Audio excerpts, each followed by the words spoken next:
नमस्कार। जब से सभ्यता शुरू हुई है इंसान खेती करता आ रहा है। खेती बाड़ी प्राचीन काल से चली आ रही है। कोई जानता भी है कि चावल का एक दाना तैयार होने में कितना समय लगता है? नहीं जानता। 120 दिन 120 दिन तक जब एक किसान का पसीना उस धान के खेत की मिट्टी में बूंद बूंद मिलता है, तब जाकर अन्न पैदा होता है। और ये भी बता दूं कि हमारे देश में खाना बर्बाद नहीं किया जाता। अगर वही देश किसानों को बर्बाद होता देखता रहे तो फिर हम किसके पास जाएंगे? खाना खिलाने वाले से कहा जाता है अन्नदाता सुखी भवतु। ये अन्नदाता है कौन? खाना पकाने वाला या परोसने वाला नहीं है, अन्न उगाने वाला है। और ये खेती जैसा उपहार ईश्वर ने हमें दिया है। सेल फोन के बिना हम जिंदा रह सकते हैं, टीवी और एसी के बिना भी हम लोग जिंदा रह सकते हैं। जो टीवी और एसी बनाते हैं वो करोड़ोंपति हैं, लेकिन अन्न उगाने वाला वो गरीब किसान इतनी कड़ी मेहनत और धूप में पसीना बहाने के बाद दिन ब दिन गरीब होता जा रहा है। फैक्ट्रीज लगाना गलत नहीं है, बिल्कुल सही है, लेकिन खेतों को बर्बाद करके फैक्ट्रीज लगाना गलत है। इस देश में कितनी ही बंजर जमीनें हैं, कितनी ही पथरीले जमीनें हैं। क्यों? क्योंकि वहाँ पर पानी नहीं है, इसीलिए खेती करने में इतनी परेशानी उठानी पड़ती है। जरा सोचकर जवाब दीजिए कि किसान पानी लेने कहाँ जाएगा? इस देश में पिछले 10 साल में 1,71,105 से ज्यादा किसान आत्महत्या कर चुके हैं। उसमें से 25,000 से ज्यादा किसान तो इसी इलाके में रहते थे।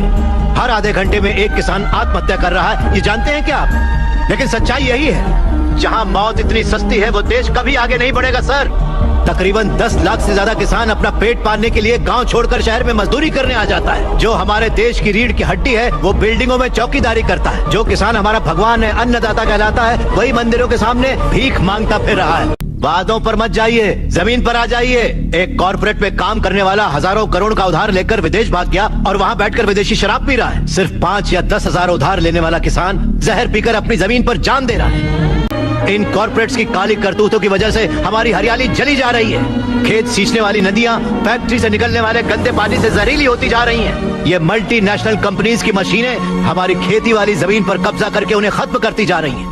पर ये दिखाई नहीं देता। किन फैक्ट्रीज की बात कर रहे हैं आप? सारे हेल्दी फूड्स में मिलावट करके ये उसे बर्बाद करते जा रहे हैं। अंडे को शैम्पू में, गाजर को क्रीम में, सोया को साबुन में। 2 रुपए का अंडा 10 रुपए में, 10 रुपए का गाजर 100 रुपए में खरीद रहा है ये कॉर्पोरेट वर्ल्ड। इस रेट पर क्या कोई गरीब खरीद पाएगा? फिर भी ये पैसा किसान या गरीब तक कभी नहीं पहुंच पाता है, क्योंकि बिचौलिए ले जाते हैं। ये बिचौलिया धीरे धीरे और अमीर होता जाता है। अन्न पैदा करने वाला किसान गरीब से गरीब होता जाता है। पौष्टिक खाना न मिल पाने की वजह से गरीब बच्चे, गरीब बूढ़े बीमारी से मर रहे हैं सर। नौकरी कैसी भी हो हमारी बेहतरी के लिए होनी चाहिए, लेकिन हम उन फैक्ट्रियों के गुलाम बनकर अपनी जिंदगियां खराब कर रहे हैं। याद रखिए, खेती भी एक उद्योग है और किसान उद्योगी है, उसे अगर हमारे गांव की समस्याओं को आप लोगों ने नजरअंदाज किया तो एक न एक दिन हर गांव हमारे गांव जैसा ही बन जाएगा। समझ जाइए आप लोग। अगर ये मीडिया कोशिश करे तो ये दुनिया हिला के रखते हैं। वो ताकत है आप में। लोगों के दर्द को आपको बताने के लिए आपको परेशान किया, उसके लिए माफी चाहिए। अगर आपको लगे कि ये सही है तो हमें न्याय दिलाने के लिए हम सबकी मदद कीजिए।